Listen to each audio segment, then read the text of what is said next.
அன்பான சொந்தங்களுக்கு கனிவான வணக்கம். நான் உங்கள் ஜேகே.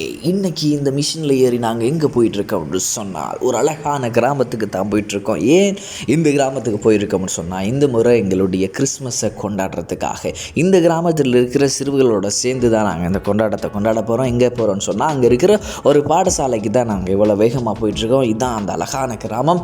இந்த கிராமம் எங்கே இருக்குன்னு சொன்னால், மட்டக்களப்பு மாவட்டத்தில் கரடியனாறு என்ற பிரதேசத்தில் இருக்கிற ஒரு சிறிய கிராமம் தான் கரடியன் குளம் கிராமம்.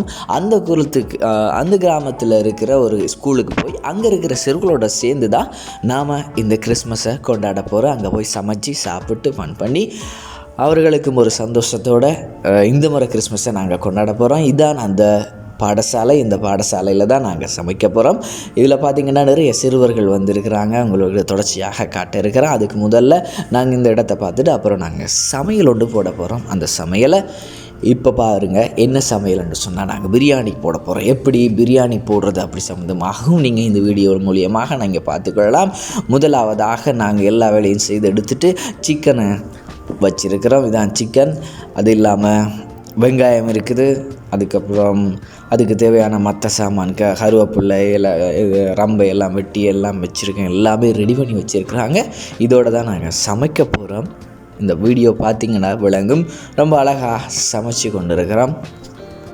இந்த கிராமம் அமைந்திருக்கிற இடம் ரொம்பவே ஒரு அழகான இடம். என்னென்னு சொன்னால், குசனான மலை குமரன் ஆலயம் என்ற ஒரு கோயில் இருக்குது. அதாவது மலையோடு சேர்ந்து ஒரு கோயில் இருக்குது. அந்த கோயிலுக்கு கீழே தான் இந்த அழகான கிராமம் இருக்குது. இங்கே நிறைய மக்கள் இருக்கிறாங்க, சிறுவர்கள் இருக்கிறாங்க. ரொம்பவே மகிழ்ச்சியாகவும் சந்தோஷமாகவும் வாழ்கிறார்கள். வறுமை நிலையிலும் கூட சந்தோஷமாக வாழக்கூடிய ஒரு அழகான கிராமம் இருக்குது. அந்த கிராமத்தில் தான் நாங்கள் இந்த கிறிஸ்மஸை கொண்டாடி கொண்டிருக்கிறோம்.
போதே வாய் ஊறுற மாதிரி ரொம்ப அழகாக டேஸ்டியாக சூப்பராக செம்மையாக ஒரு பிரியாணி தயாராகி இருக்குது. இந்த பிரியாணியை சமைச்ச எங்களோட அத்தான், என்னோடய தம்பி, என்னோடய அக்கா, என்னோடய அம்மா எல்லாருக்கும் ரொம்பவே நன்றியை சொல்லிக்கொண்டு, என்னோடய ஃப்ரெண்ட்ஸுக்கெல்லாம் நன்றியை சொல்லிவிட்டு, முக்கியமாக ஒரு விஷயம், நான் இப்படி இந்த சிறுவர்களோடு சேர்ந்து இந்த முறை கிறிஸ்மஸை கொண்டாட போகிறேன்னு சொன்ன உடனேயே எனக்கு தேவையான பண உதவிகளையும் செய்து உதவிய என்னுடைய வேலைத்தளத்தில் இருக்கிற சக ஊழியர்களாகின நண்பர்களான குணா, கீர்த்திராஜ் மற்றும் ஞனேசன் அவர்களுக்கு ரொம்பவே நன்றியையும் இந்த வீடியோ மூலியமாக தெரிவித்து கொள்கிறேன்.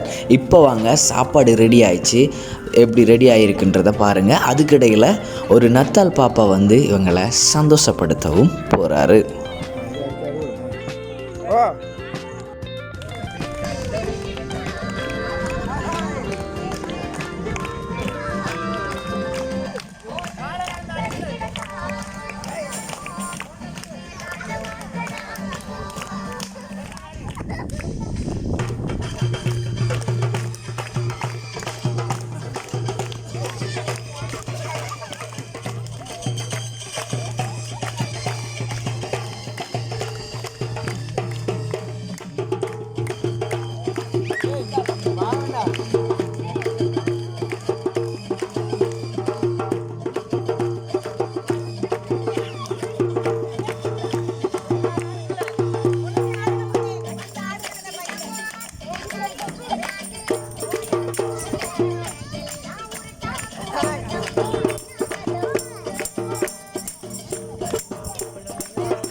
சிறு பிள்ளைகள் இறைவனுக்கு சமம் என்று சொல்லுவாங்க. ஏனெண்டா அவங்க தான் எந்த விதமான கள்ளக்கபடமும் இல்லாதவர்கள். இவர்கள் இவ்வளோ சந்தோஷமாக இருந்து சாப்பிடும்போது ரொம்ப ஒரு மன மகிழ்ச்சியும் மன நிறைவையும் தரக்கூடியதாக இருக்குது. தொடர்ந்தும் என்னோடய வீடியோக்களை பார்க்க என்னோடய சேனலை சப்ஸ்கிரைப் பண்ணி வச்சுக்கொள்ளுங்க. அது மட்டும் இல்லாமல் என்னோடய சேனலை லைக் பண்ணுங்கள், ஷேர் பண்ணுங்கள். உங்களோட ஆதரவை தொடர்ந்தும் எதிர்பார்த்து காத்திருக்கிறேன். இதுதான் இந்த பாடசாலையினுடைய தற்போதைய நிலையும் கூட. இலங்கை அரசாங்கத்தினால் நடாத்தப்படும் ஒரு பாடசாலையில் ஒலிக்கப்படும் மணி ஓசை இது. அப்போ இதான் உங்களோட மணி என்ன கடன் சத்தமாக கிடக்கா? காணுமா அந்த சத்தம்? அப்போ பாருங்களேன்.